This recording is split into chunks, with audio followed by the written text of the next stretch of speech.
Hello and welcome to Connected episode 400. It's a big number. It's made possible this week by Fitbod, Memberful, Electric, and Capital One. My name is Stephen Hackett, and I have the pleasure of being joined by Mr. Mike Hurley. Hello. Hello. Oh, I'm excited. I was tired before we started. Pro Show was really weird and fun. GetConnectedPro.co. And now I'm super ready for the Rickies. I got my game face on. Are you joined by anybody? Oh, and I have to... Oh, and I'm ready for the Rickies. Nothing else. Nothing else.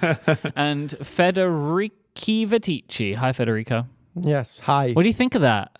Federici. I don't like it.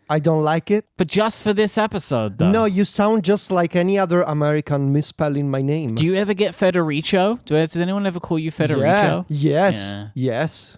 That happened. Vitiki, Viriki, Verici. Yeah, all flavors have happened of that. We've mentioned this before. The best thing is if Federico is ever quoted in an Italian language article, which he has been in the past, if you run it through Google Translate, it changes Federico's name to Frederick Tendrils, which is one of my very favorite things of all time. But I just want to say up front that on this very special episode, the spirit of the Rickies came to me in a dream. Hey, it's my thing.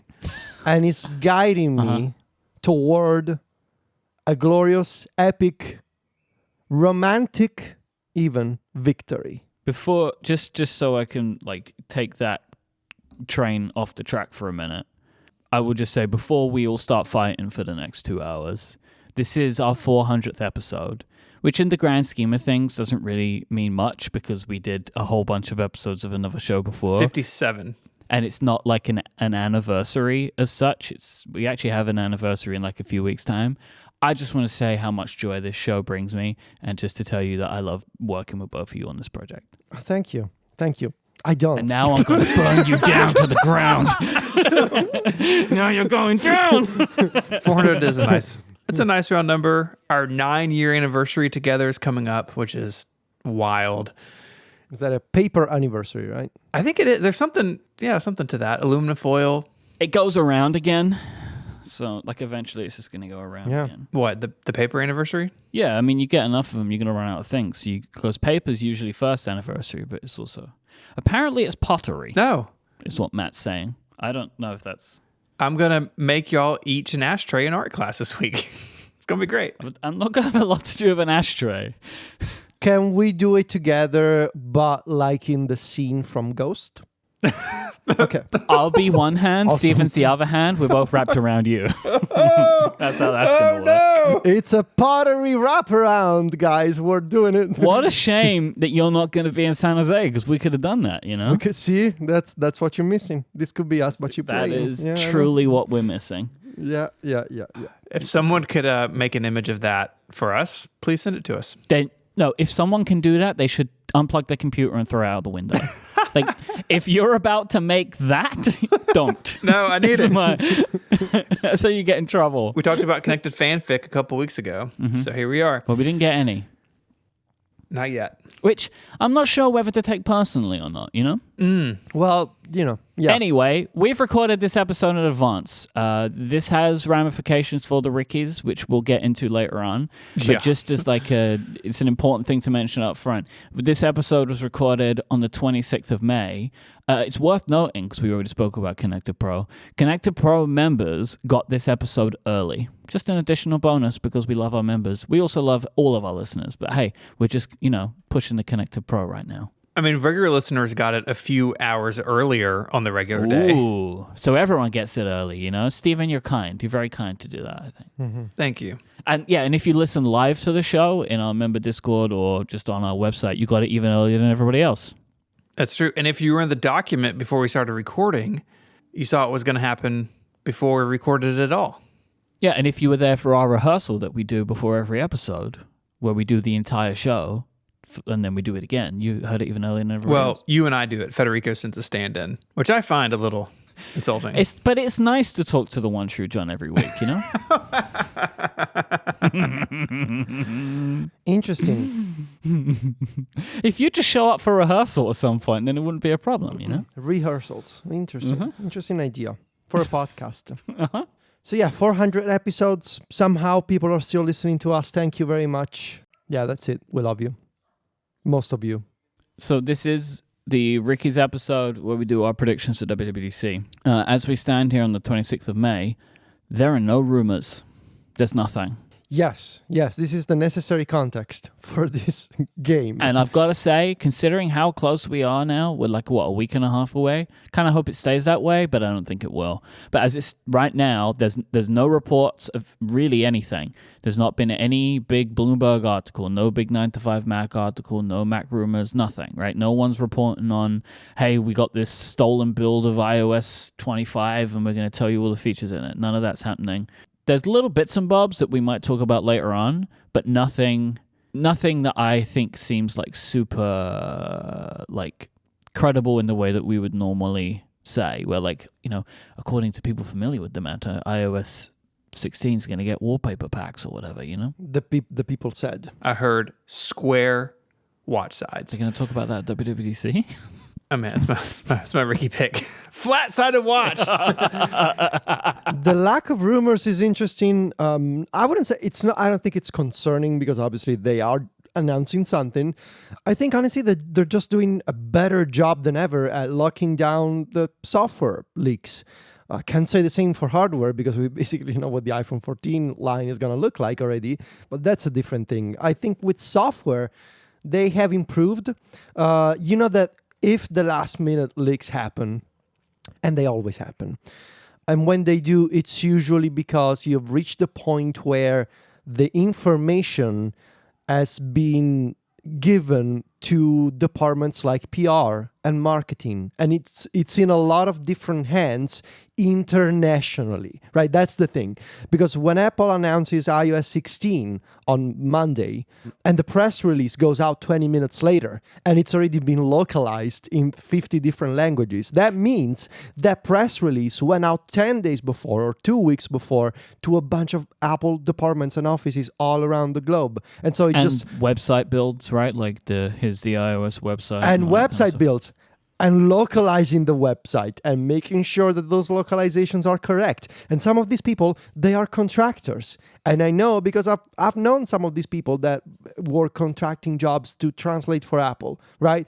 So it's bound to happen that this last minute leaks, some of these folks are like, oh, this is fun. I'm going to tell it to my guy who works at 9to5 Mac or something, So they're going to happen, but not right now. Which is, used to be that months before, Gurman would have the info because maybe there were people on the inside actually working on the thing, telling Gurman and other folks, some details. Now we don't have that luxury anymore for our game here, which makes things tricky for us, but also fun. I'm excited. I mean, I hope it stays this way because, I like to be surprised by WWDC, right? It's fun. It's this is what I enjoy. I hope it stays this way. I think at this point it does feel like way less than normal, but maybe I'm misremembering. It is less than normal, I think. I think you're right. That's the context for this game, and I think we're ready, right? I just say last thing, can you imagine if they got all the developers there and they're like, hey, we're so happy you made it. We decided this year we'd just do the bash. There's nothing else. And they just bring out Harry Styles and that's that. Well, they're keeping him prisoner at Apple Park. In Apple Music, yeah. He lives inside of Apple Music now. He's chained to a post in Eddie Q's basement. Oh, God. And Zane Lowe brings him water and food every once in a while, and that's it, yeah. This episode of Connected is brought to you by Fitbod. Between balancing work, family, WWDC, and everything else you have going on in your life, it can sometimes be hard to make fitness the priority it should be. What you need is a program that works with you, not against you. That's why you need Fitbod. Its algorithm learns about you, your goals, and your training ability, and will craft a personalized exercise plan that's unique to you. Their app makes it incredibly easy to learn exactly how to perform each exercise. There's these videos in there from multiple angles so you can see what the movement is supposed to be. Personal fitness isn't about competing with other people. You don't want to look to others and try to stack up against them and just do what they do. What you need is something that will work for you. That's when it sticks and when you'll see the results you're looking for. Fitbod uses data to create and adjust your dynamic fitness plan. And you'll have instant access to your own personalized routine in their fantastic app so you can make progress on your goals from anywhere. One of my favorite features about the Fitbod app is you can tell it what equipment you have, say if you're working out at home. And if you buy something new, you can add it and it will work it into future workouts. But if you're traveling and you don't have access to the gym, you can just tell it, hey, I just need to do body weight exercises today. It's all very customizable and really easy to manage. Everyone's fitness path is different, which is why Fitbod does so much work to make sure they customize things to suit you. They make sure to learn from your previous workouts so your next one will be even better, whether you're working out twice a day or twice a week. Fitbod even tracks muscle recovery to make sure your plan is balanced with a variety of exercises to make sure you're not overworking anything. The app is simple to use and recently got updated with a fantastic new design. It's got those video tutorials I mentioned, shot from multiple angles, and it integrates with your Apple Watch, Wear OS smartwatch, and apps like Strava, Fitbit, and Apple Health. Personalized training of this quality can be expensive, but Fitbod is just $12.99 a month or $79.99 a year. But you can get 25% off your membership by signing up at fitbod.me/connected. So go there now and get your customized fitness plan at fitbod.me/connected, and you get 25% off your membership.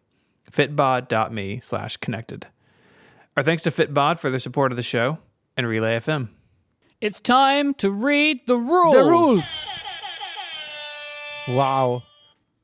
Thought I'd bring a new level of hype for the game. I was running around my studio during the ad trying to find that. All right. So we're standing, right? Uh-huh. Not yet. Okay. Not Oh, yet. sorry. There's a preamble first. The Rickies is a game connected hosts play before Apple keynotes and the beginning of a new year, trying to predict future events. It is made up of 3 rounds. Each host makes 2 regular picks followed by a risky pick. There are 2 types of Rickies: annual Rickies, aka the Annies, and keynote Rickies. That's what we're playing today. The winner of the annual Rickies is named the annual chairman. That doesn't matter today. The keynote Rickies winner is named the keynote chairman and retains the rights to the corresponding Twitter account until the next keynote is held. After the Rickies, the hosts then play a game called the Flexies. These 2 games have separate but related rules. Please stand for the reading of the rules. Standing.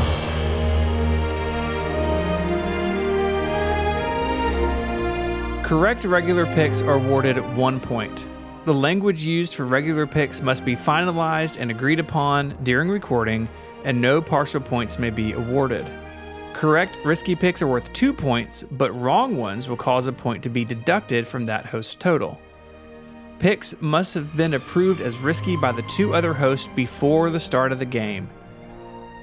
Picks made for keynote Rickies cannot be reused by the host who made them for the next keynote. The annual Rickies have their own subset of rules. They don't matter today. All hosts are allowed to reuse picks previously made by others. Scoring is completed during recording and cannot be modified once an episode is complete.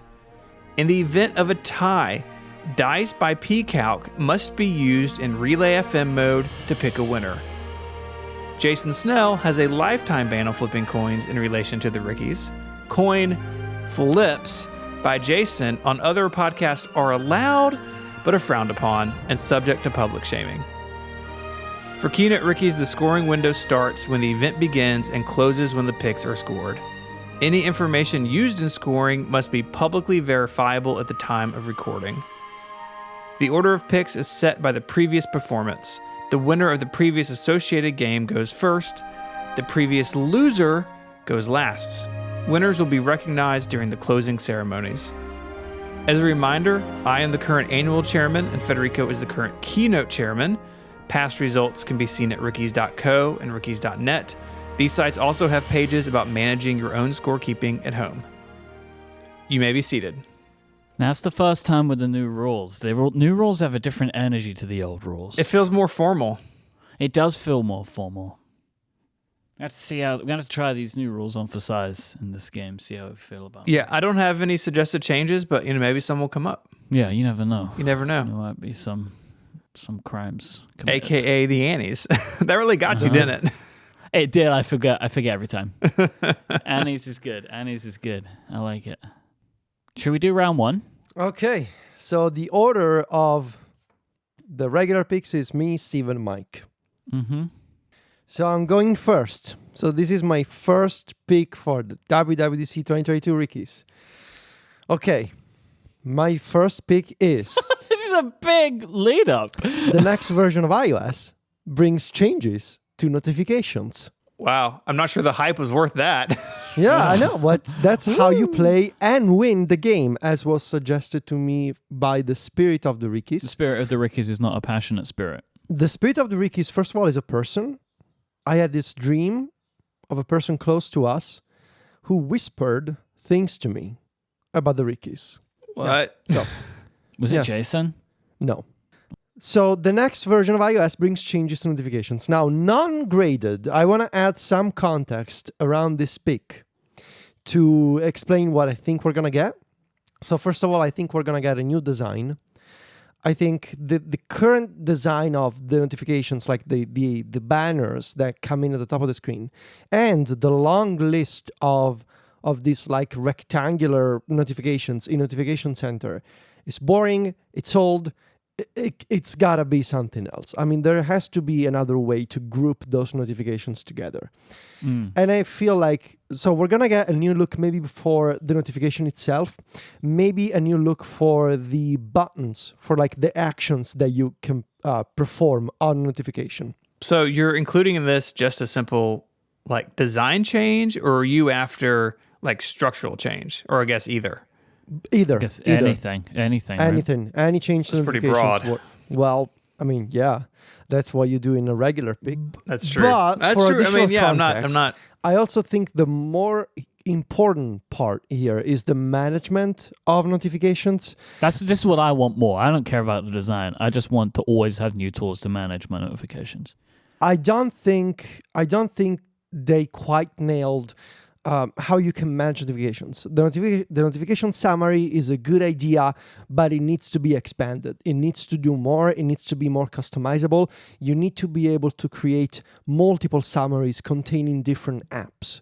And also, I still find it confusing that apps can group related notifications together, but I cannot have groups created by me.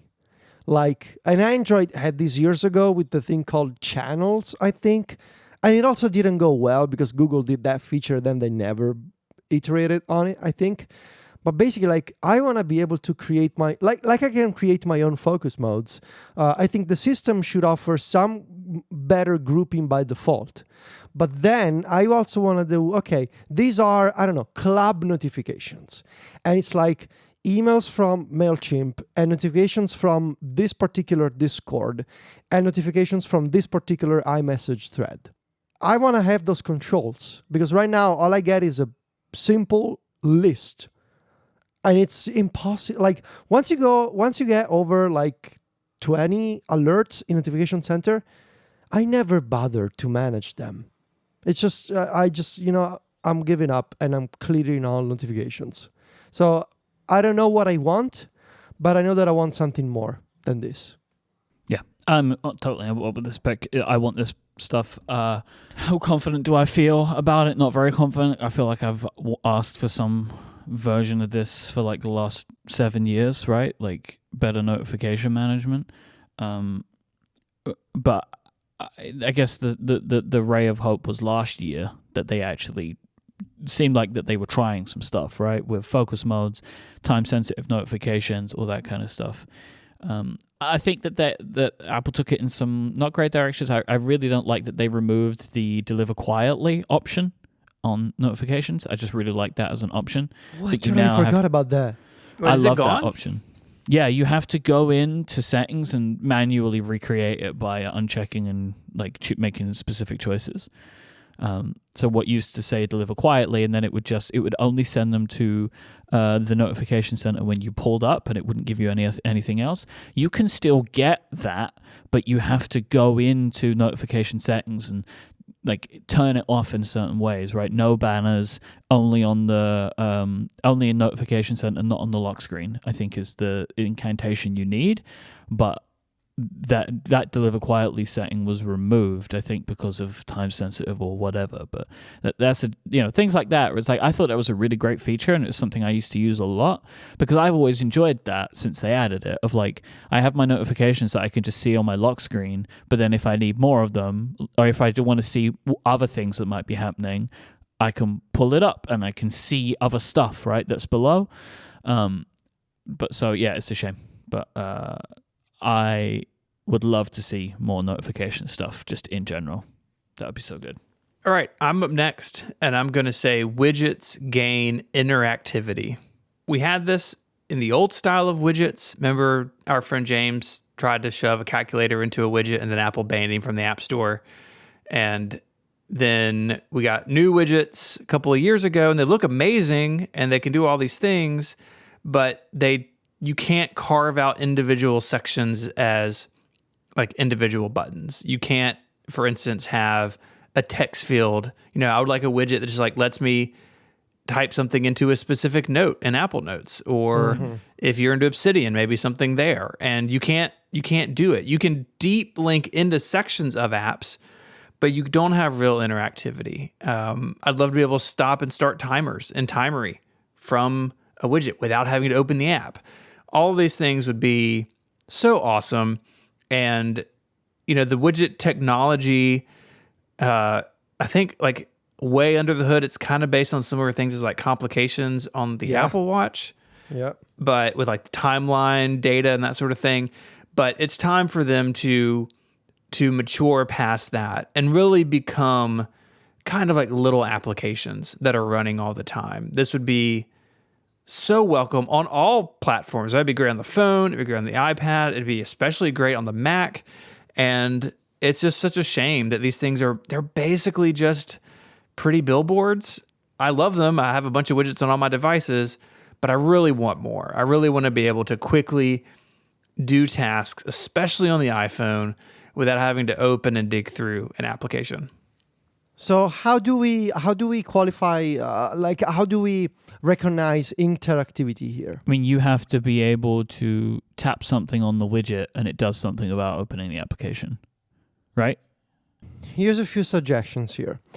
Because if you just say widgets gain interactivity, there's already a couple of instances in which Apple widgets are interactive on the home screen, like shortcuts and contacts of all widgets. The contacts is an interactive widget in that if you tap the contact picture in the widget on your home screen, it opens a window with the contact card on your home screen. So that's a private API.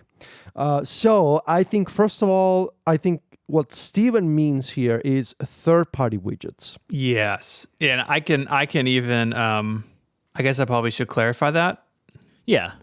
I mean, we knew what you meant, but, I meant third-party widgets because, my word, that contacts widget is wild. Like, what? How did that happen? I didn't even know that existed, man. Or I blanked out on my brain.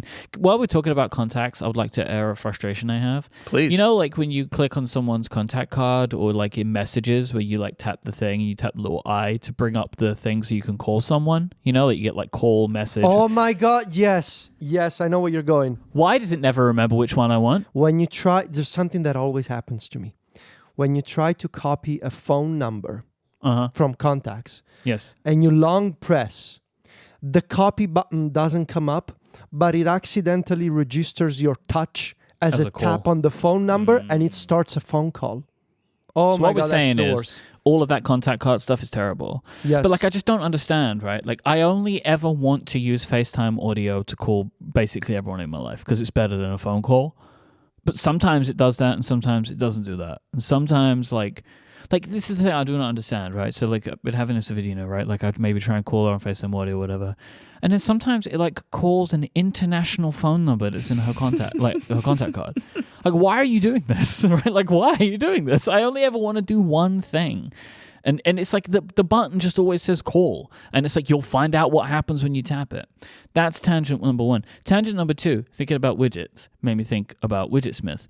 And I'm not sure if I've just realized this for the first time, but like Widgetsmith, it's like blacksmith, right? Like you are making widgets. Yeah. Yeah, that was the wordplay. I mean, I'm just like, well, that's David's name, you know? That's also why that's why the joke is funny in multiple ways. No, I know, I get it now, right? Like now I get it, but I think it's taken me this long to get that. Woo! I'm just like, oh, it's like Dave. So, third-party widgets. Look, you know, I never claimed to be smart, you know? No, but like I had many moments like this in my life. I don't know if I told you guys before, but I only realized when I was 18 that the word Christian comes from Christ. Yeah. I realized that when I was 18, so I totally get it. You're realizing what words mean at a certain age.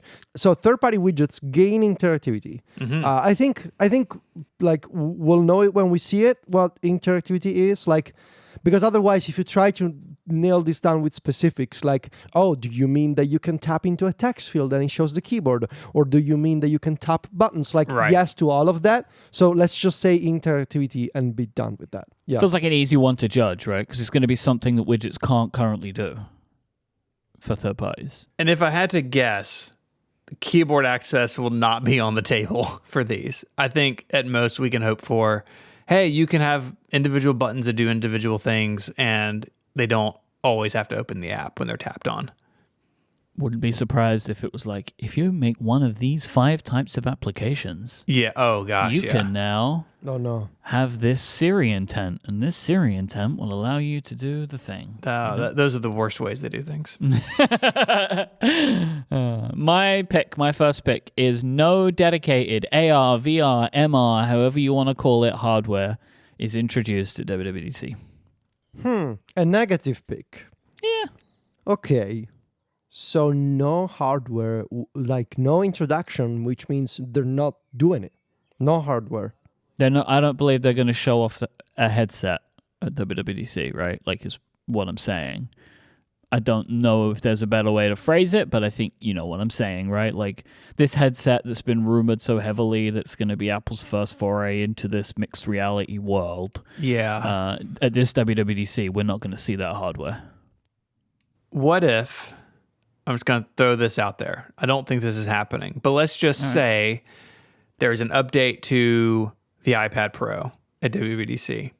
And in addition to the LiDAR sensor, there's now some sort of new sensor on the back for AR. Well, that's why it's dedicated. But it is dedicated. Just that little sensor is dedicated. Okay, no device. I feel like if you're saying headset, you should say headset. Okay, I mean, like, but sure. I mean, I didn't say headset, so it'd be easier to. I thought it'd be easier. No headset is introduced. There you go. Happy with that? Okay. No headset. Now they're going to make a Bluetooth headset, and you will lose. I don't think that's going to happen. If Apple makes another Bluetooth headset, something terrible's happened. Yeah, man, that first one was so bad. I wanted it, but couldn't buy it when I got my original iPhone because all the systems went down in Coffin Warehouse in the UK, and I had to pay them cash, which was something you weren't supposed to be able to do, but I still walked out of an iPhone. But I couldn't take out enough cash to also buy the headset, which really was a benefit for me, you know?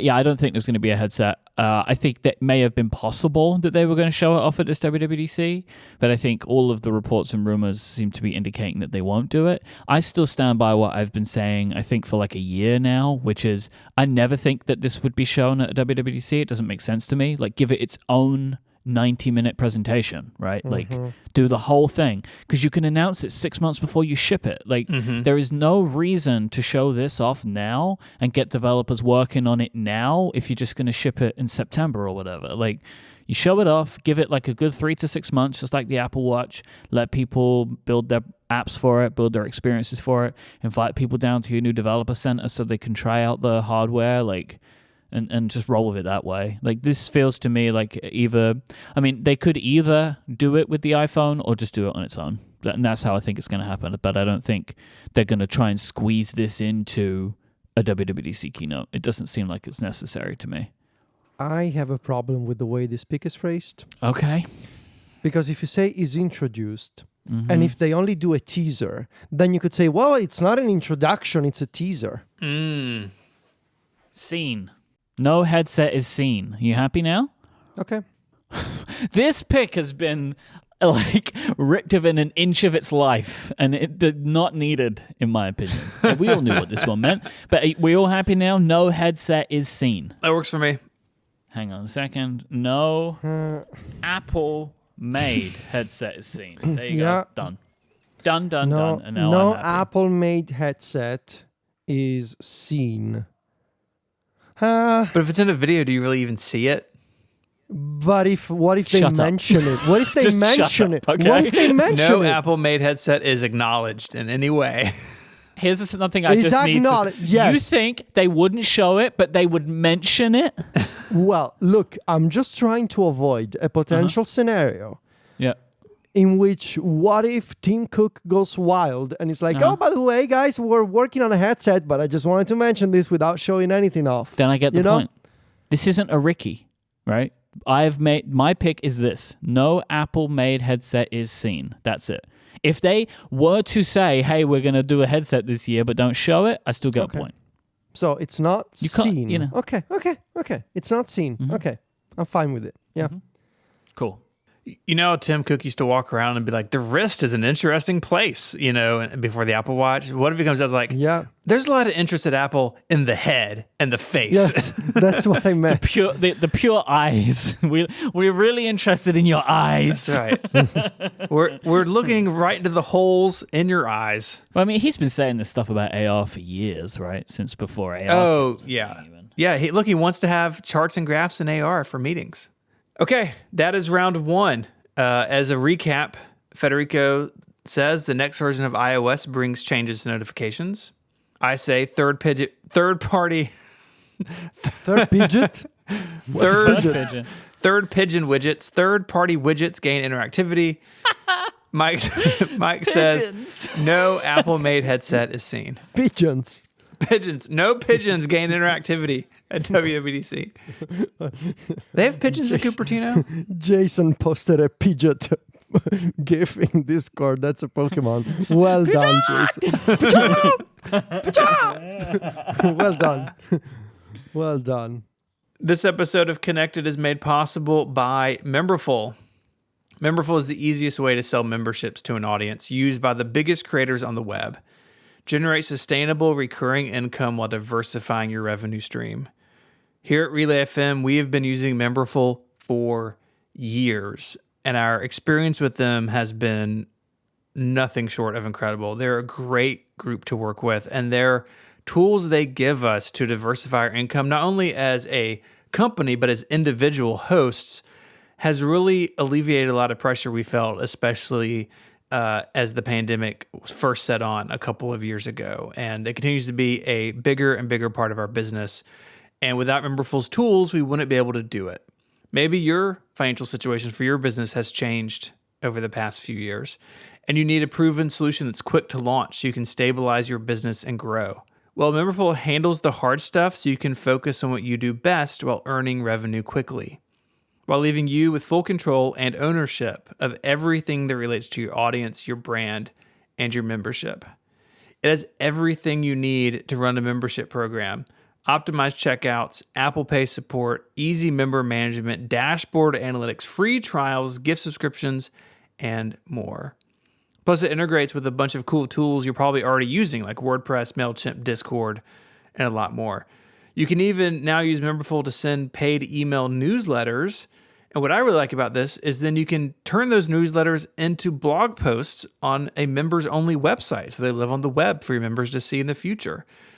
Get started for free, memberful.com/connected. There's no credit card required. That's memberful.com/connected. Go there now, check it out, and see what it could do for your business. Our thanks to Memberful for their support of the show and Relay FM. Round two. So for round two, I'm going with another pretty obvious, I think, feature based on what should now be a pattern that Apple is following. And the pick is the next version of macOS will have at least one feature exclusive to Apple Silicon Macs. The idea being that last year with macOS Monterey, we saw some features exclusive to the M1 Macs. I believe the interactivity in Apple Maps, the on-device dictation without time limits, portrait mode for FaceTime, maybe? I think so. And live text was going to be, but they ended up rolling that out to Intel Macs. But then it wasn't. Yes, live text is the one that they changed their mind about. So I think in the next version of macOS, which should be macOS 13, there's going to be at least one feature exclusive to the Apple Silicon line. So the M1, I don't know if they're going to announce an M2 at WWDC, but yeah, at least one feature just for the Apple Silicon Macs. Either of you have any ideas what that kind of thing could be? Well, for sure, it's usually stuff that requires the neural engine, right? That's one of the obvious components that is exclusive to the M1 chip. So I would say it's usually like text-to-speech or dictation stuff, or stuff that deals with the images. So, for example, effects in photos. So if they do, for example, new effects for videos or photos, I wouldn't be surprised if that stuff is exclusive to the M1. Or if they do, I don't know, for example, Shortcuts now has actions for machine learning or stuff like that. Those could be exclusive to the M1. Like stuff that deals with machine learning, the neural engine, 3D graphics, it's usually, best on Apple Silicon. And live text is, I guess, the exception that proves the rule. Yeah, this makes a ton of sense. I think that we are definitely far enough into this transition. I mean, they started it earlier than I thought they would. I was really surprised when Monterey was slated to launch with Apple Silicon only features. It felt way too soon. So I think you're going to get a green check mark next to this one for sure. Question for you, probably Stephen, mostly based on history. How long do you think it will be until a version of macOS is not available for Intel? Do I get a quiz point for this? No, because it's impossible. No. Nice try, though. I appreciate the hustle. I mean, we're still tied, right? Yeah, 11-11. So, can't have that. I mean, I think maybe 2 years from now, so macOS 15. Oh, really? Oh, that's very aggressive. That's an aggressive Yeah, that's timeline. faster than I thought you were going to say. Yeah, maybe. Okay, I'll change it. 3 years. We'll go 3. I think a lot of it depends on when exactly the Mac Pro happens, because other than the Intel Mac Mini, which you can still buy for some reason, the Mac Pro is the last Intel machine. I think a lot of it, like the clock doesn't really start until all the Intel machines are gone. But they were pretty aggressive with Snow Leopard, which was the first version of macOS to drop PowerPC support. So Tiger was the transition OS. Now Tiger was out for like 2.5 years or 3 years or something, and then you had Leopard, which was universal, and it was out a couple of years, and then Snow Leopard dropped PowerPC, and that felt fast.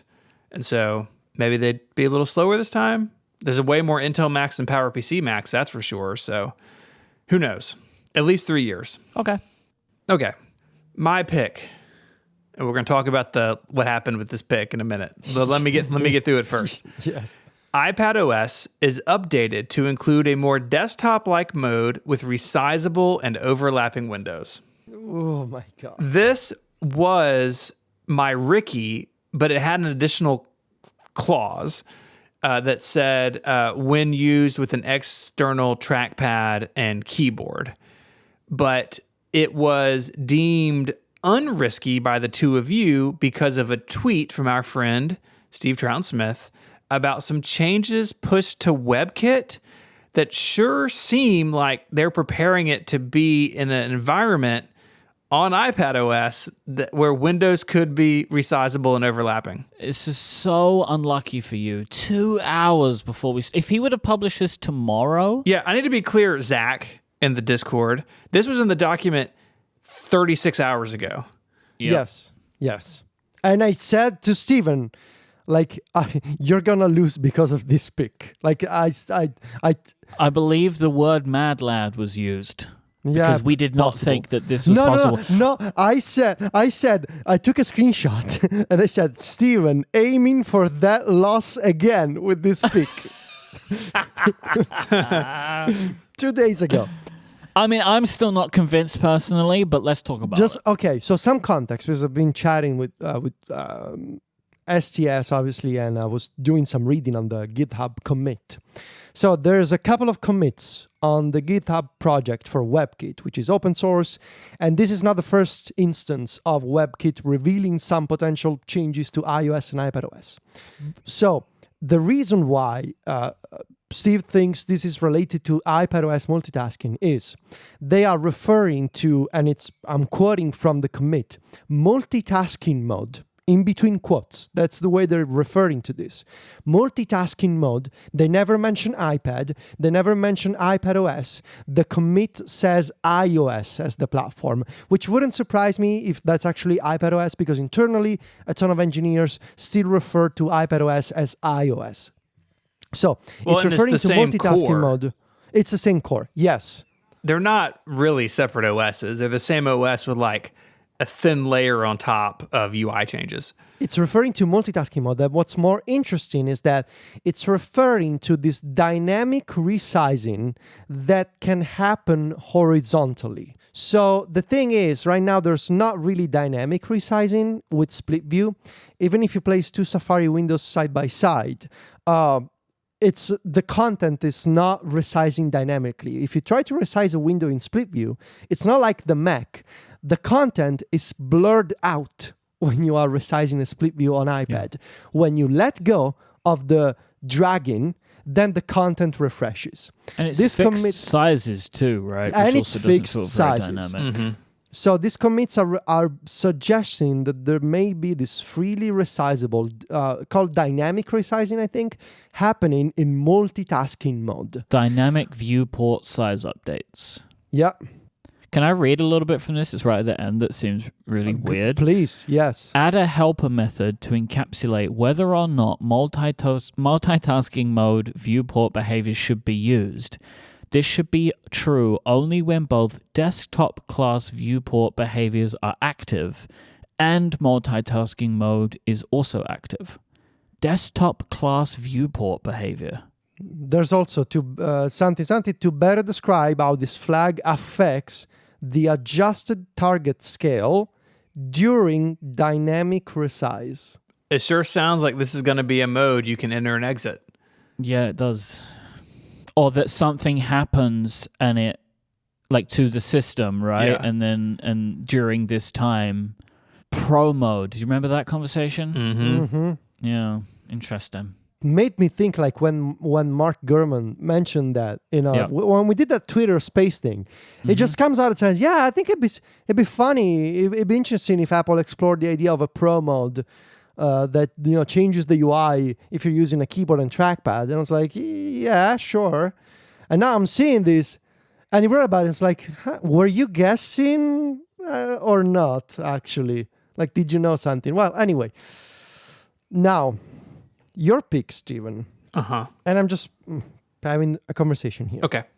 iPadOS is updated to include a more desktop-like mode with resizable, fine with me, and overlapping windows. And I think the key part, and this is against my interest here, right? The key part of this pick, it's not resizable. It's the overlapping one. Are you sure about the overlapping one? I want overlapping windows, so... Okay. So you're putting out what you want in the world.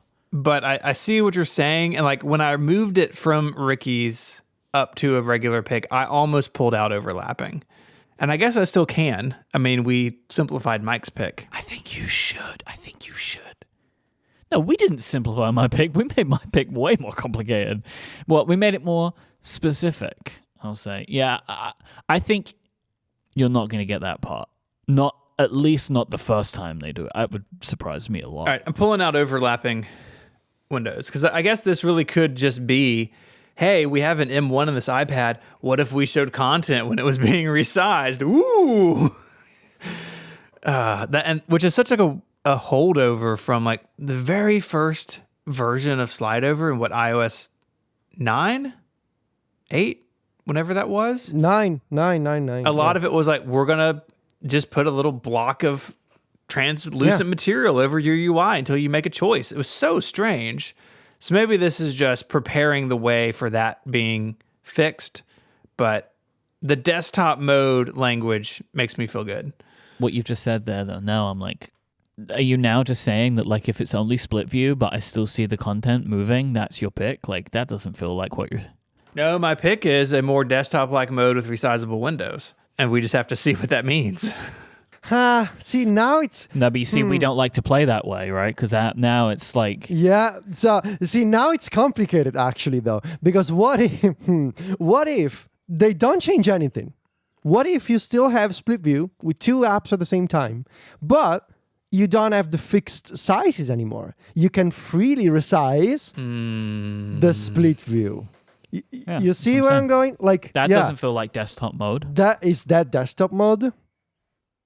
So I kind of wonder if the overlapping qualifier is what made your pick. So it sounds like I could go one of two ways. Either you take out desktop mode and you just say resizable, or if you want to keep desktop mode, it's got to be overlapping as well. Oh, got to be overlapping, right? Or just something else, like just or something else. If you have some ideas, right? If you have some other ideas. iPad OS is updated to include. What about more adjustable, resizable windows, or like more customizable? I mean, basically getting away the idea that there's a locked more than 2, 1, 2 kind of thing. Yeah, I mean that works for me because if they do, no matter what they do, if it's just 2 apps side by side, that's not your pick, right? Like, right. iPad OS is updated to include more customizable, resizable windows. It's not really a sentence that makes sense, but yeah, it's very clunky. You might want to refine like reword it a little bit, but basically what we're saying in the pick here is, if all you get is 2 apps side by side and slide over, that's not this pick. It has to be something more than that. I'm really after more flexibility. So, are you after the flexibility of the size or the number of concurrent windows? I hadn't thought about that before now. I mean, if I'm back in desktop land overlapping, that's kind of both. But if I'm jettisoning desktop overlapping windows, then I think it's more about the way you can lay them out. iPad OS is updated to include more customization. James is making a good point for you in Discord. James said, I think the use of multitasking in the code suggests that it's more than the different widths of a split. You know, I was going to say that I'm a man of passion and the two of you think you are, but you're not. So I'm going, iPad OS is updated to include a more desktop-like mode with resizable and overlapping windows. You're a prince among men, you know, like you really are. Yeah, just have it, man. Big overlap energy today. Just why not have 2 risky picks, you know? Why not? It's nice that even in your mid-40s you haven't lost this fire. That's what I like about you. So I wish to be like that someday. No, that's like episode 800 or something. We've got a ways to go. Uh-huh. Mike, you're next. You know, when I mentioned before, you're just putting out what you want to see in the world. This pick for me is I am just putting out what I want to happen. New features for tap back in messages. I'm a prolific tap back user. I think we all are, to be honest. You're a tapper. You're a tapper backer. I'm a tapper and a backer. That's me. I use it all the time. I wish there was more than those 5 options. So I have a few things. These aren't scored. That's my pick. New features for tap back in messages. Now allow me to give you some potential things that I would like to see and or could happen. Okay. More options than those 5. Please. That like predefined, you know, like maybe they just add like a couple more options or whatever. Maybe they actually go whole hog and let you use any emoji, like Slack or Discord or whatever, right? Just Slack doesn't let you use any emoji, just the ones that are approved by their parent company. A predefined set of emoji that's now 3 years old. Yes. But my hope would be Apple would allow you any emoji, or better notification controls. I would like to be able to say, don't send me a full-on iMessage notification for tapbacks. Yeah, that's the worst. Like I don't need. I would like if we go back to Federico's thing from earlier, a specific type of like notification that I can see that's got a new different look to it or something. It's not like a full on like. Oh yeah, Federico thumb. Like not like a full. I don't need that. Yeah, I know what it should be. When you see those like temporary alerts, like when you connect your Apple Pencil, those little pill-shaped. God, yes. What's it called? Toast style notification. I think that's a thing. I think that's the name. Toast style. Yes, I think it's called style. Toast style alert. Toast? Is that named after the app Toast? I don't know, but I think that's what they are called. It's used for the Apple Pencil notifications, the AirPods notifications. Oh, this is in Android, Federico. No. Oh, at least I found something in the Android developers documentation. A toast provides simple feedback about an operation in a small pop-up. Yeah. It only fills the amount of space required for the message. I don't know if this is a thing everywhere, but Android have they've documented it for us. But yeah, that's what they should look like. Yeah. Don't send me a full notification for just an informative update about something that happened, like a tap back. Yeah. Yeah. Like, you know how like people, I think quite rightly complain that like if you're an Android user, you get the like in the actual message window, you get all of those written down. It's terrible. iOS users get them as notifications. It's written the same way, right? Yeah. Like, Well, so like and- Stephen Hackett thumb, like, you know. Like, Well, newer versions of Android messaging app thing actually shows them as like little emoji. It's just iPhone users now. Like if you're in a group thread with your entire family who's all on iPhones except your one brother-in-law who has a Pixel phone, and Mary loved a message, everyone gets it as an SMS. It's so frustrating. But so what anyways. you've just mentioned there was part of why I think they could make changes this year, that they might make some like under the hood changes in general, so that doesn't happen for iOS users as well, right? And that because of these changes, it may also allow for some more features to be added to this, whether it's more options or better notification management. Yeah, I like it. I would like some new features for messages in general, honestly. Like, why not? Yes. Okay, so the end of round 2, Federico. The next version of macOS will have at least one feature exclusive to Apple Silicon Macs.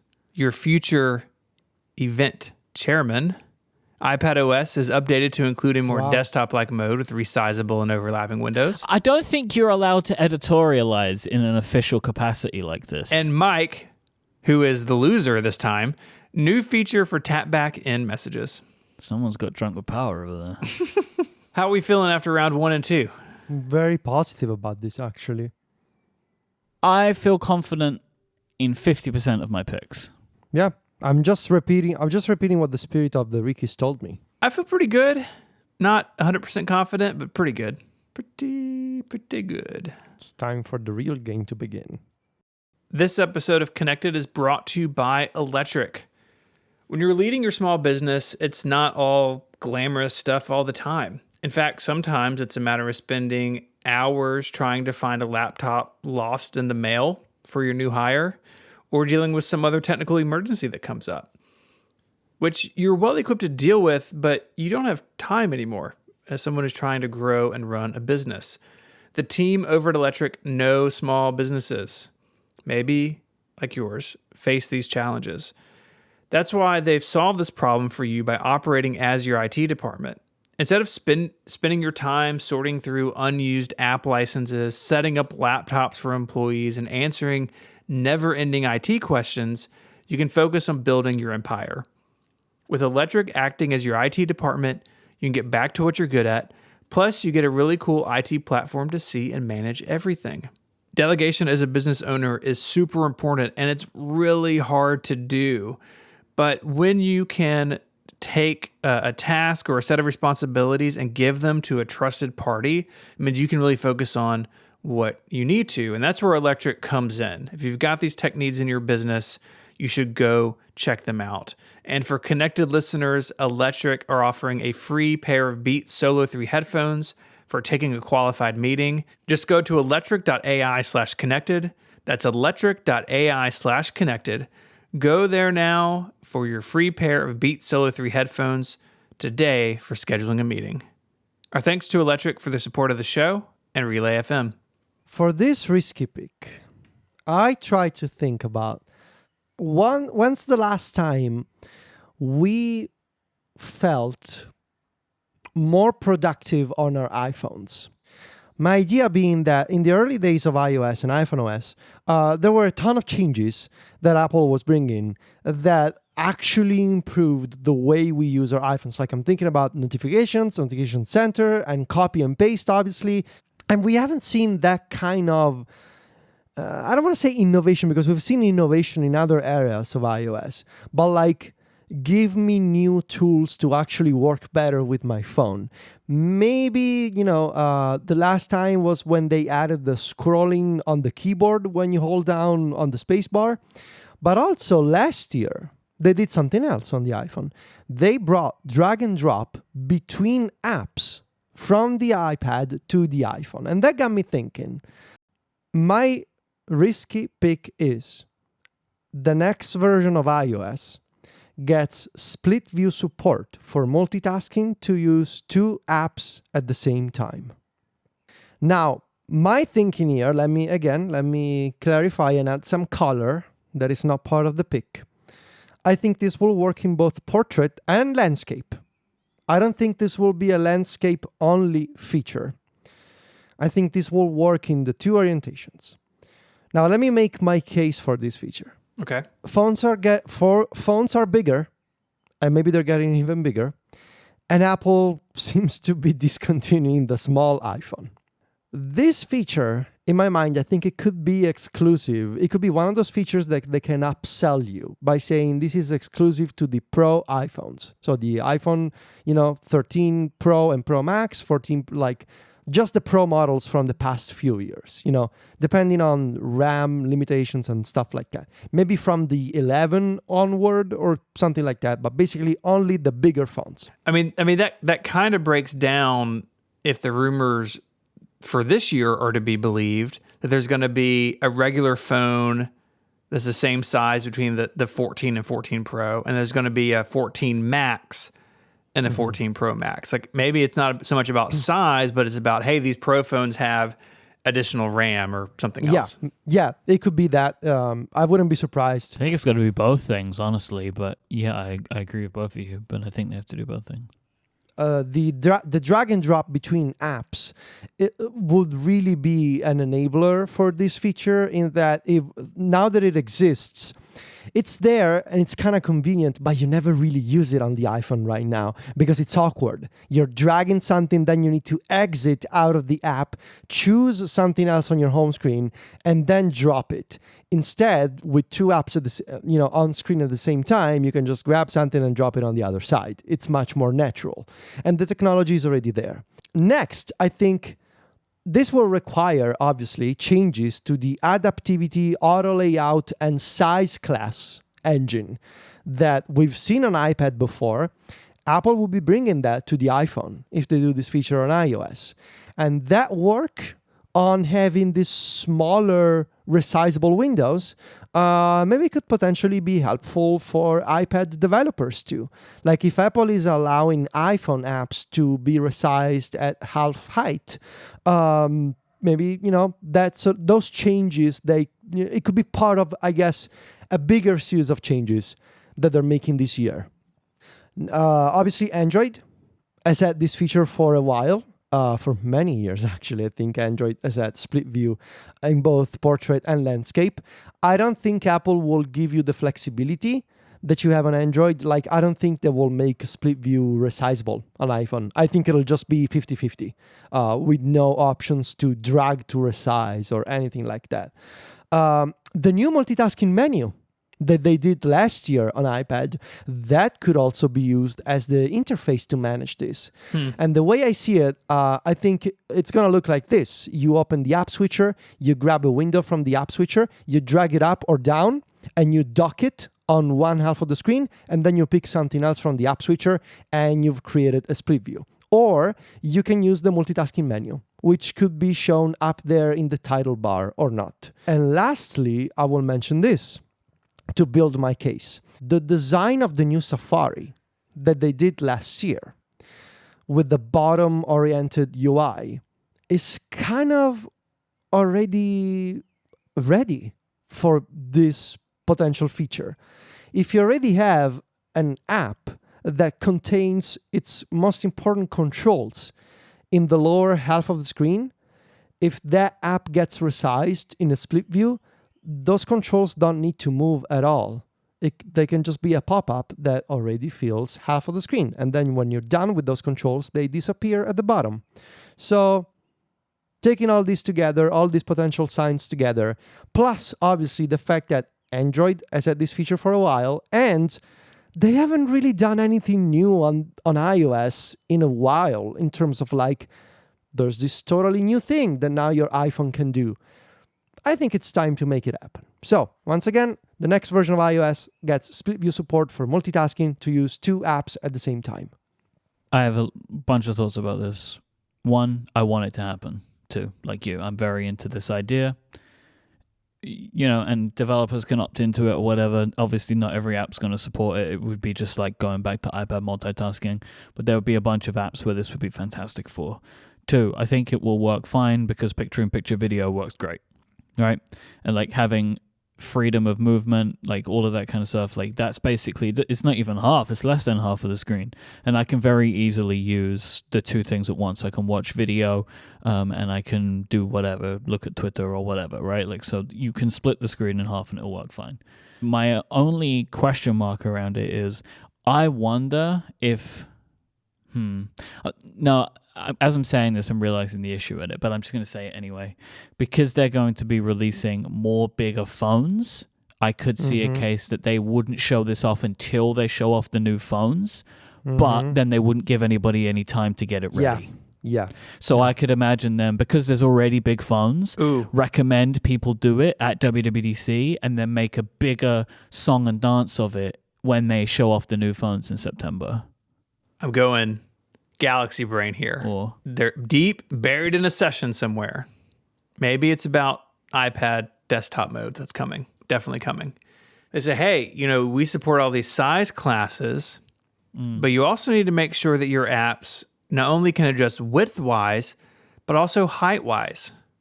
And turns out that's really more for this iOS split screen deal that we don't know about yet is going to come with the new iPhones. I see where you're going with that. You should get your apps ready for all sorts of resizing. I know where you're going with this though, right? But they could Galaxy brain it, right? Oh, it's for this one thing, but it's also for this other thing. But considering it would probably be supported on other big iPhones, even if they just kept it to big iPhones, I could imagine them showing it off. But who knows? Anyway, no matter what they do, I want it to happen. Yeah. So it is mostly like one of those things that I think I'm seeing the signs, but really, I just want this to exist. So I am wishing it into existence by using it as my risky pick.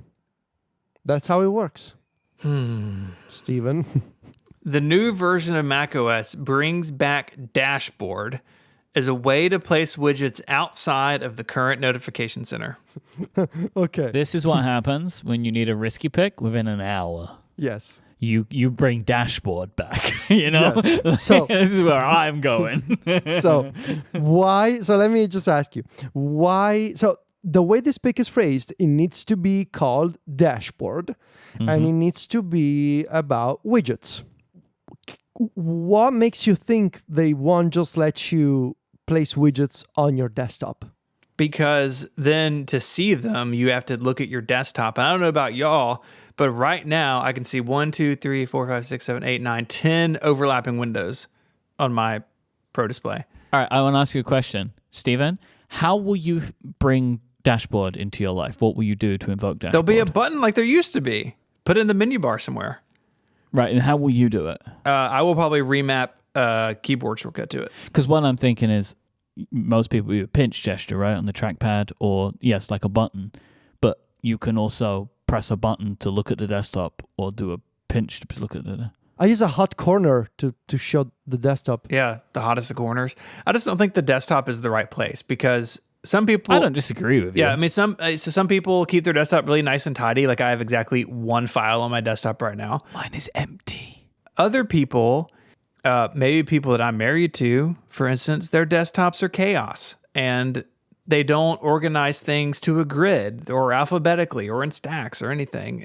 Or they have so many icons, you can't even see the new stuff that gets added to the desktop anymore. You know? Yeah, my theoretical spouse is not that theoretically bad, but some people are. Mm-hmm. And so I think the desktop is the wrong place. But imagine there was a UI that could fly in over where you were. Is that sound effect in the pick? And it had all your widgets. And then you hit the button and it goes away. And they call it dashboard. Man, can I give you an issue that I see with this pick? It will be the same widgets, right? Like the same widgets that we have on iOS, the same widgets that we have on iPadOS. Yeah, we have them on the Mac now. I got like 5 or 6 over in that right rail. Are they going to bring dashboard to iPad, do you think? Well, the desktop on the Mac is fundamentally different than the home screen on the iPad. And for how long? You know what I'm saying? For how long, right? I mean, the change isn't coming to the Mac because Launchpad is a dead technology on the Mac, right? It didn't ever go anywhere. Oh, yeah, that thing is still there. I mean, like, imagine if iPadOS was updated to include a more desktop-like mode, you know? I still think the desktop is, like, say that the iPad gets a true desktop, like, I mean, the way that I view the desktop mode on the iPad is you don't get to put files back there. You don't get to put folders back there. It's just you're in this view, and then the home screen is maybe it's in CarPlay where it's back to the left or something. I think mixing widgets with like freeform chaos of files and folders just doesn't make any sense. I think I like it. All I want is widgets on the Mac to be better than they currently are.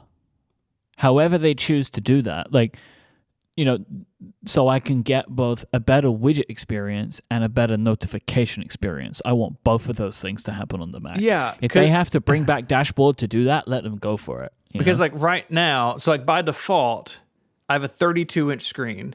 I can see 3 notifications at a time. And if I hit, then I can hit 9 more and I get more, but then I can't see my widgets because they get pushed off the end of the screen. But also, like, you could have a 32-inch screen and 1 widget, and you'd still only get 3 notifications. You know, like it's wild over there. So, I never look at notifications. Like there's probably 1,000 stacked Slack and Dropbox notifications in here. I never clear them out. I never look at them because this UI on the Mac is useless. I have to clear it. I can't have them all living in there. I have to clear it. Can't have them. I can't do it. I got to clear it. But I wish it was better. All right, dashboard, baby. Why not? All right, you ready? Go for it. Yeah, Strap in. This is all the pick. This is not context. This is all the pick. Apple gives a sneak peek of the new Mac Pro. It features the same case design as the current Mac Pro. Okay, I'll interrupt you at the end. Actually, you know what? I want to stop here because I made a slight tweak, and I want to actually stop. Is this being there. the same size? Well, this is okay. So originally I said it features the same case, but what I wanted to change this to, but I didn't want to change it too much, and I want to ask you both. What I actually want to say, it features a case inspired by the design of the current Mac Pro. That would work for me. Yeah?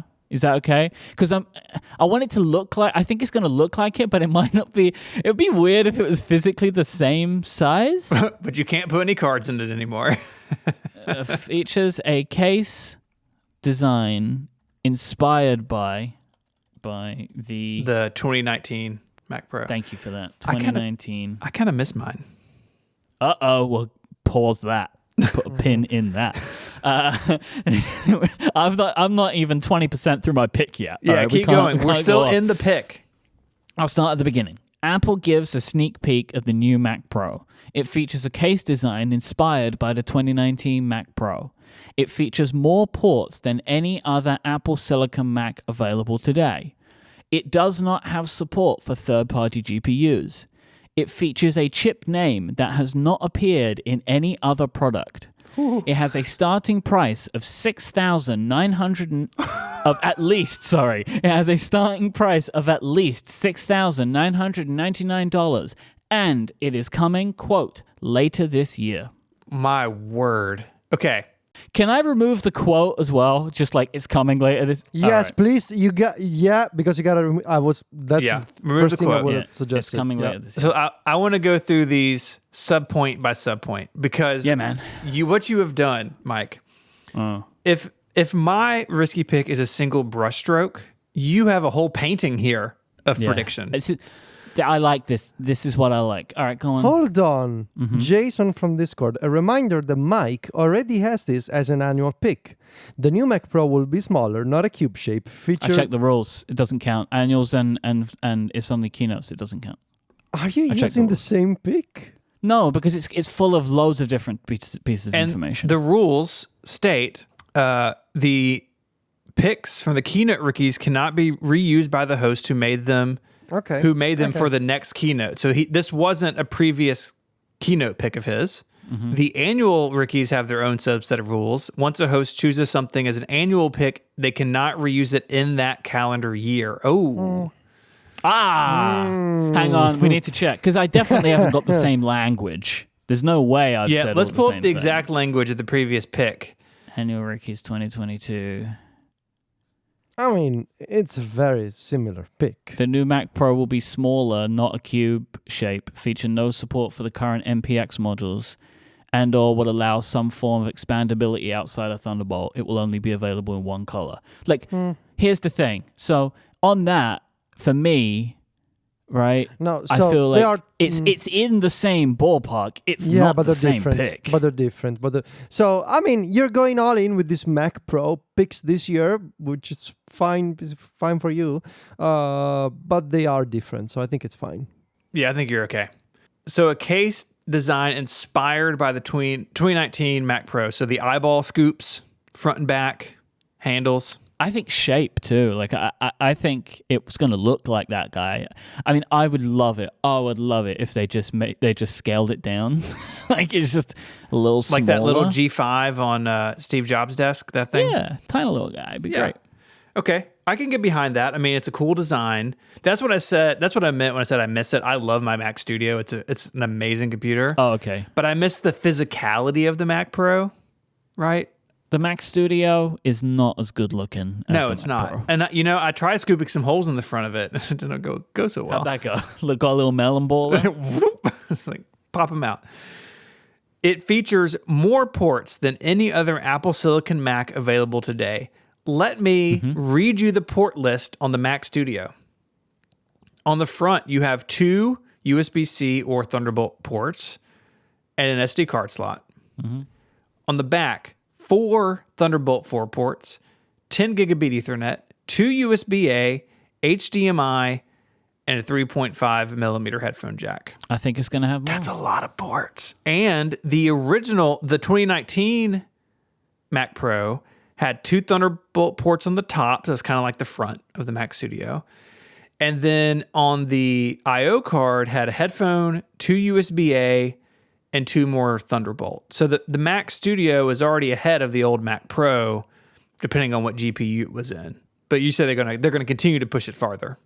Honestly, I think this could be the part that kills me more than anything else, but I think they'll do it. I'm worried about it for sure. I mean, so part of what I'm thinking here is like, it's this part, it features a chip name that has not appeared in any other product. So I think there's some other chip. It's either M2 something or it is a more powerful M1 than anything else available. What are the current M1 names? M1, M1 Pro, M1 Pro, M1 Max, M1 Ultra.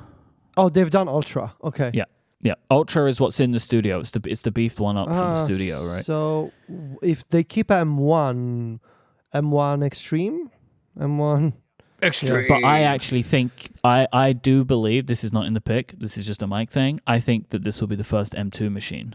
I have a thing about this because I wandered into this on MPU and we had this discussion. People, I mean, the way the M1 has worked, we started with the little baby M1, and over the course of 18 months, it's gotten bigger and stronger with the Pro, Ultra, etc. The Mac Pro is going to be at the top of the line. It's going to have the biggest, baddest chip. I think it could be the first M2 Mac announced and the last one to ship Because if it is later in the year, which I totally think is the case here. Oh, interesting. Yeah. They could put the flag out way down the road. Like that's the other end of the M2 line. That's a good point. And yeah. in the meantime, we're going to do Mac Minis and MacBook Airs and iMacs and stuff. I think you might be right on that, actually. But yeah. I don't think this is as bonkers as it sounds once you kind of put it in conjunction with the timeline. Yeah, because you got 6 months. Yeah. Right?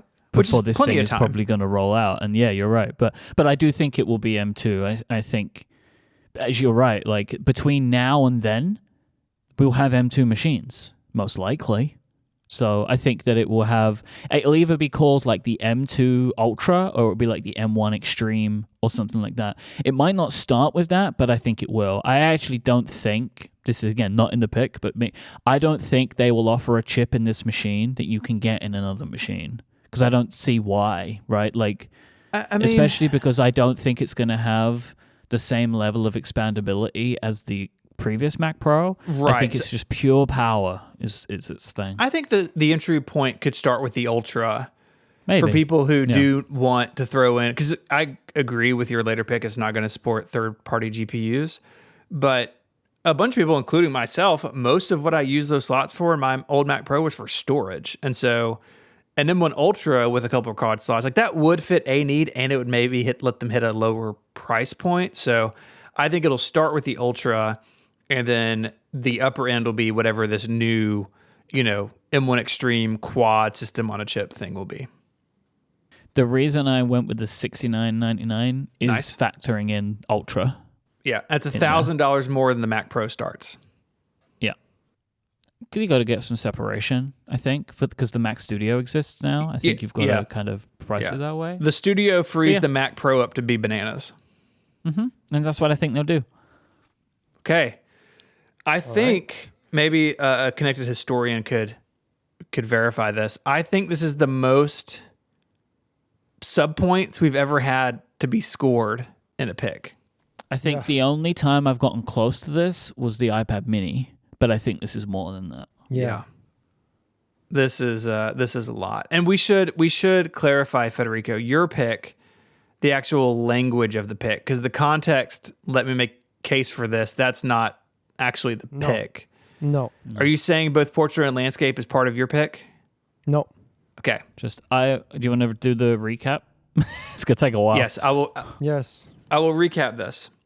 Federico, iOS gets split view support for multitasking to use 2 apps at once. I said the new version of macOS brings back Dashboard as a way to place widgets outside of the current notification center. Take a drink of water here. Mike says, Apple gives a sneak peek of the new Mac Pro. It features a case design inspired by the 2019 Mac Pro. It features more ports than any other Apple Silicon Mac available today. It does not have support for third-party GPUs. It features a chip name that has not appeared in any other product. It has a starting price of at least $6,999. It is coming later this year. We've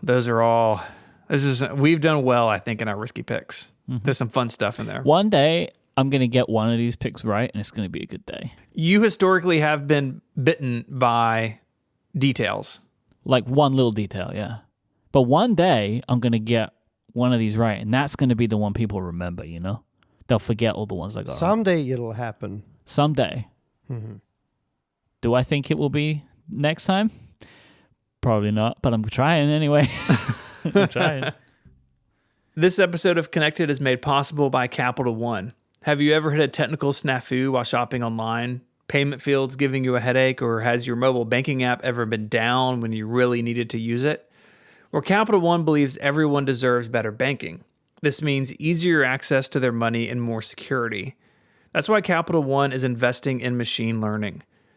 Machine learning allows Capital One to do things like fight fraud with random forests, with models that quickly detect suspicious activity and make it faster to alert federal investigators.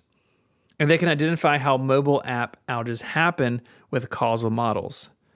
Keeping their mobile app up and running doesn't happen by accident. Anomaly detection and incident response help determine why app outages happen, so engineers can quickly remedy them.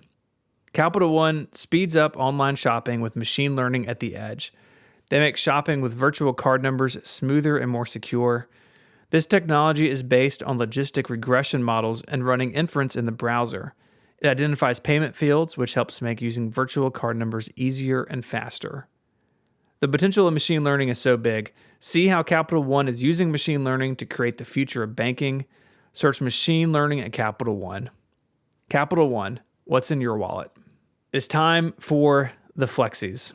Yes. The Flexies is a game held after each edition of the Rickies. It consists of a series of additional picks in relation to the upcoming Apple event or year. Scoring is completed separately from the main game, but like the Rickies, the order of picks is set by the results of the previous game, and ties will be broken by using dice by pcalc. Please lie down as the rules are read. Okay. All right, here we go. All right. We're lying down. Oh, that's good.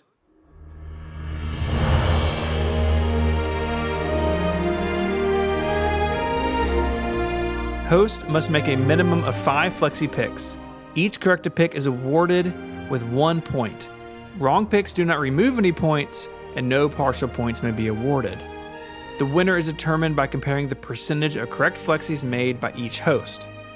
While there is no Twitter handle on the line in the flexies, the winner can use their chosen title as long as they are the winner.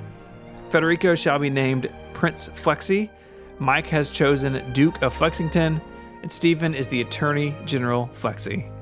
Loser of the Flexi must compensate the winner of the Flexies by donating to a charity of the winner's choice. The amount of the donation is $25 per wrong Flexi made by the loser. The money must be donated on air. You may return to your seating positions. Hello. All right, I am the Attorney General Flexi, so I get to go first. Yes, Yeah, you are. AG Yeah, you Flexi. are.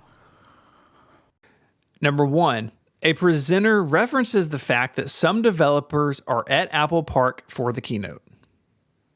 It's like a, hey, we got people here kind of shout out. Yeah. And yeah. the good thing about that is that could be live or pre-recorded, right? Yeah. That kind of doesn't matter, you know? Number 2, AR-specific features are added to Swift or Swift UI. Yeah. I mean, yeah. At least one iOS system app is redesigned to bring its controls to the bottom of the screen. Yes. So following in the footsteps of maps and messages. I had this in my Flexis and then I realized you put it in first. So, but yeah, I agree. Apple's classical music service is announced. Interesting. At WWDC? Yeah, they did Apple Music. As we've spoken about in the quiz, they've done it twice, so why not do it again, you know? Third time's the charm. Yeah. Maybe developers will care this time. Number 5, Mac OS 13 is called Mammoth. This is a big Flexi. Going for the name?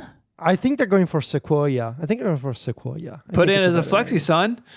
Nah, I will not. I already have enough. So I'm going to say it's called Mammoth or Sequoia. No. Apple, this one was a last minute ad. Apple announces the first M2 Mac. Okay. Okay. So I've made 6 out of the required 5. Okay. I made fewer than Okay. the 2 of you. Yeah. Spoilers! There's more coming. Yeah. All right.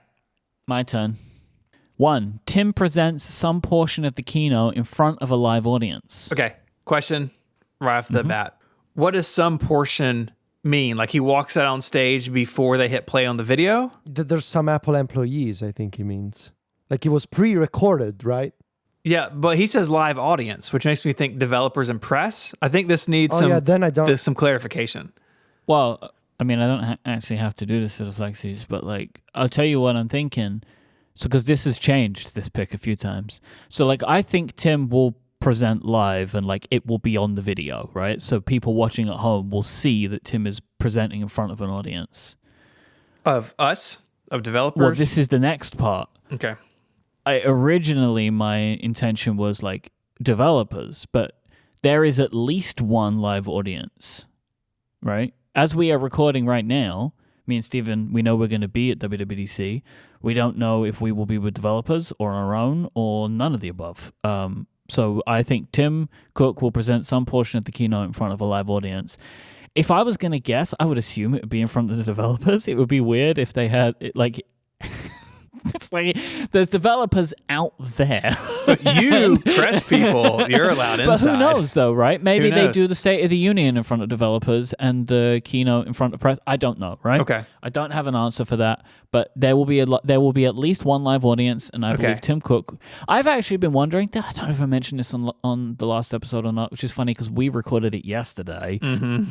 Whether they will do the entire presentation like they used to. I thought they said in the initial announcement was watch the keynote stream at Apple Park. I don't think any part of it's going to be live. I don't know. I mean, maybe Tim Cook or somebody comes out on stage and says hello, and then the AV guy in the back hits play on an iPad, and we watch the whole keynote. That's what I think is most likely to happen, because it would be weird. Yeah, me too. It would be weird to me if they didn't do it that way, you know? And then he comes out at the end and they completely, like, Tim Cook's not even there. Like, he's completely ignoring the fact that people are on campus. For WWDC, when they did it in front of a live audience, we'd only see Tim at the start and end. Yeah. Good morning. Good You'd do that. Morning. And then he would say, I can't wait to see what you're going to do with it. Okay. So there may be a little note when you see it in this one, which is a flexi. It's fine. It's a flexo, you know? Okay. All right. Keep going. This is a connected extended universe pick. Widgets on tvOS. Wow. So I spoke about this on App Stories, Yes. right? Why not?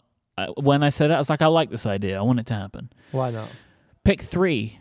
More apps can use a picture-in-picture style window on iPadOS.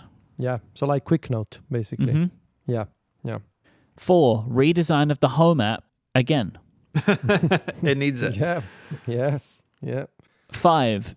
There is no additional external display support for iPadOS. Ooh, this one stings. Yeah. Let me double that up.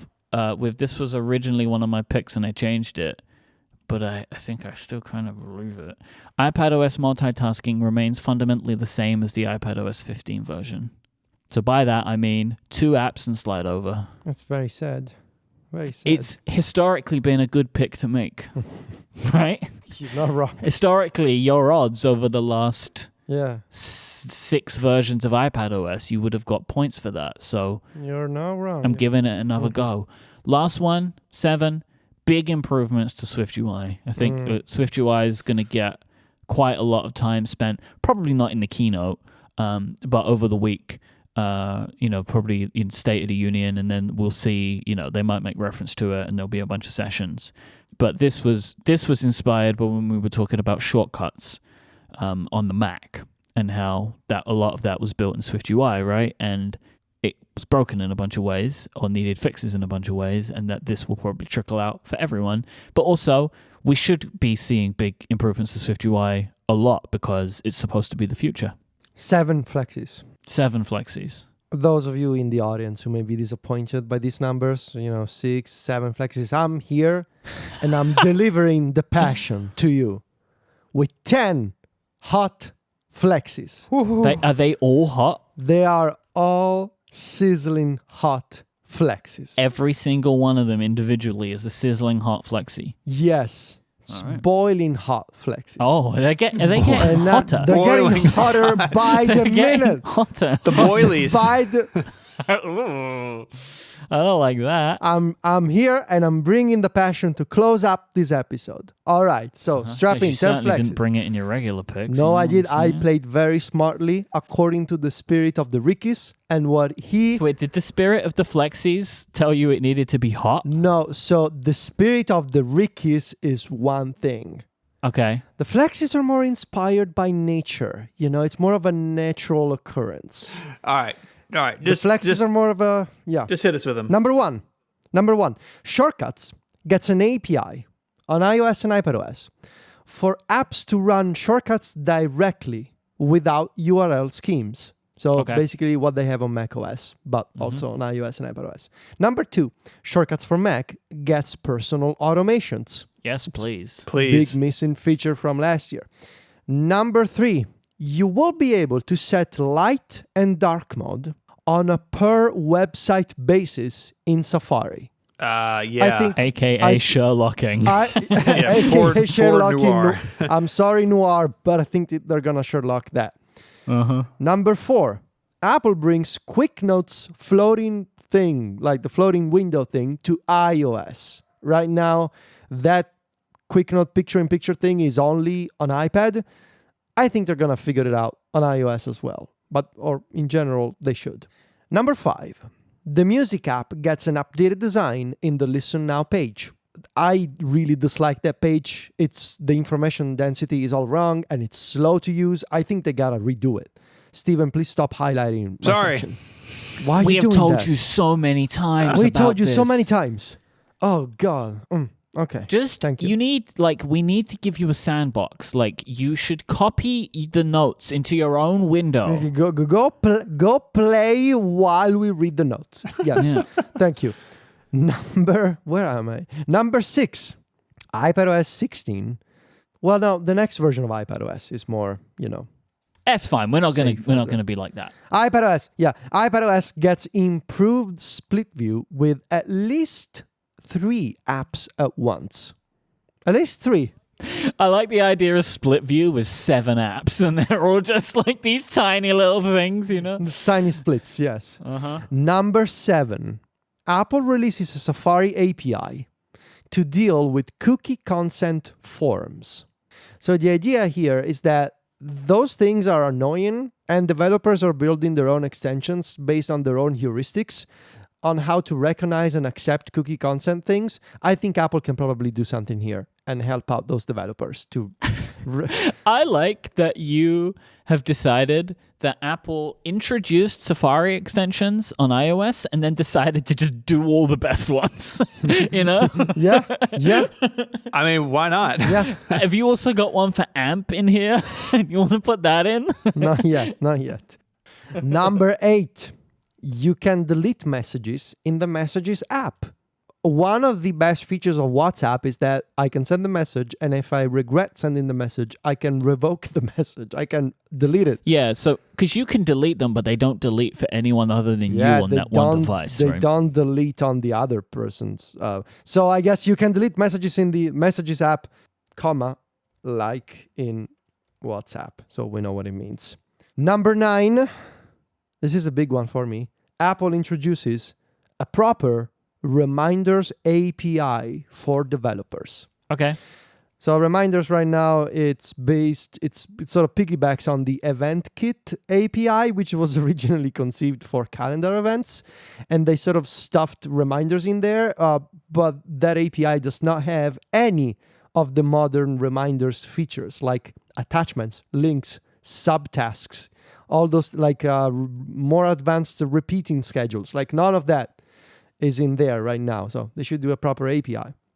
And lastly, number 10, we're back to Shortcuts. Shortcuts gets an Excel widget on iPad. That'd be nice. Because it doesn't have it. Oh, so it doesn't have one, huh? No. Wow, that's a surprise. They're so widget focused. You know what I mean? It's just funny that they didn't.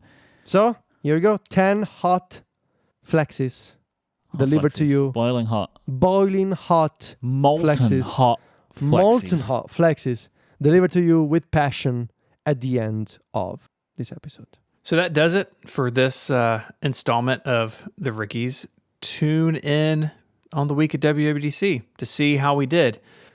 We're not quite sure about exactly when that episode will go up the week of WWDC, so I guess just follow the show on Twitter and we'll let you know. But we're aiming for Wednesday. Remember, 66.66% of the show will be recorded in person. That's right. In California. That's right. We'll be together.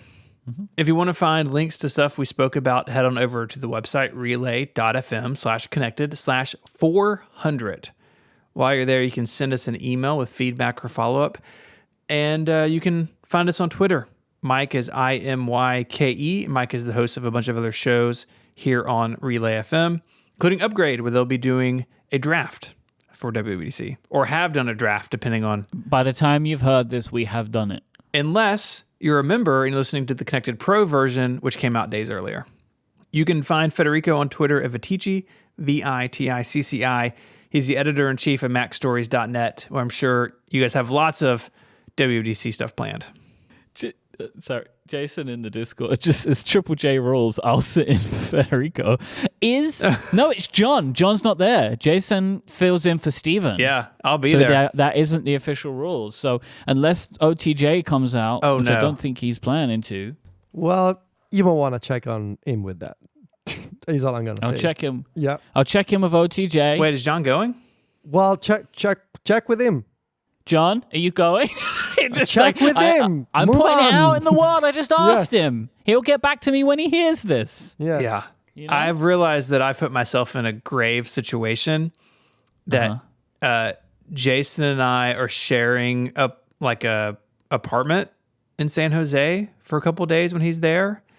He would have the opportunity to take me out in my sleep and join. I think you're going to be fine because there's going to be another person there who I know. Underscore, you have to save me. If there's one person I know to save others, it's underscore. Because there was once at WWDC, we were at a party and I was a little bit drunk. And Casey gave me his iPhone and it was unlocked. And I opened Twitter and underscore took it away from me. So, right? Underscore, he'll save you, Okay, that's good to know. You can follow me on Twitter at ISMH, and I write over at 512pixels.net. I'd like to thank our sponsors this week, Fitbod, Memberful, Electric, and Capital One. And until we score the picks, guys, say goodbye. Arrivederci. Cheerio. Bye, y'all.